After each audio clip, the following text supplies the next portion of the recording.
Hi guys, அனைவருக்கும் வணக்கம். Welcomes to தமிழன் யூடியூப் சேனல். நாம் இன்றைக்கி இந்த வீடியோ பதிவில் என்ன பார்க்க போகிறோன்னா, 9ஆம் வகுப்பு இயல் 5இல் உள்ள இலக்கண பகுதியான பார்ட் 2 உரிச்சொற்கள், அதை தான் நம்ம பார்க்க போகிறோம். உரி சொற்கள் பெயர்களையும் வினைகளையும் சார்ந்து பொருள் உணர்த்தும். இந்த உரிச்சொல் இசை, குறிப்பு, பண்பு என்னும் பொருளுக்கு உரியதாய் வரும். ஏதாச்சும் ஏதாவது ஒரு வாக்கியம் சொல்ல வரோன்னா அதை குறிப்பாக உணர்த்துகிற மாதிரி இருக்கும், இல்லை ரைமிங்காக இருக்கிற மாதிரி இருக்கும். அப்புறம் அதோடைய பண்பை விளக்குற மாதிரி வரும் இந்த உரிச்சொல்.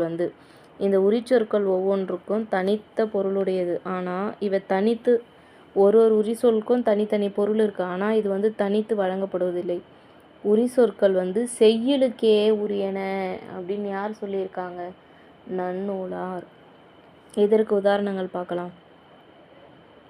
ஒரு சொல் பல பொருளுக்கு உரியது. ஒரு சொல்லு தான், ஆனால் அதுக்கு நிறைய மீனிங் இருக்கும். அந்த உரி சொல் என்னன்னு நம்ம பார்க்கலாம். கடிமலர், கடிநகர், கடிவிடுதும், கடிநுனி. இதில் எது உரி சொல்? கடின்னு 4 வார்த்தைகள்லையும் வந்திருக்கு முன்னாடி. ஆனால் பொருள் வேற தருது. கடிமலர்னால் என்ன அர்த்தம்? மனமிக்க மலர். கடிநகர்னா காவல் மிக்க நகர். கடிவிடுதும் அப்படின்னா விரைவாக விடுவோம். கடிநுனி கூர்மையான நுனி. இப்படி இந்த கடி அப்படின்ற ஒரே சொல்லு அந்த வார்த்தைகளுக்கு தகுந்த மாதிரி பல பொருள்களுக்கு உரியதாக அமைஞ்சிருக்கு. நெக்ஸ்ட்டு பல சொல் வேறு வேறு சொல்லு, ஆனால் ஒரே ஒரு பொருள் தரும். உரு, தவ, நனி என்ற 3 உரி சொற்களும் மிகுதி என்னும் ஒரே பொருளில் தான் வருது. உரு பசி அப்படின்னா மிகுந்த பசின்னு அர்த்தம். தவச்சிறிது. அப்புறம் நனி நன்று.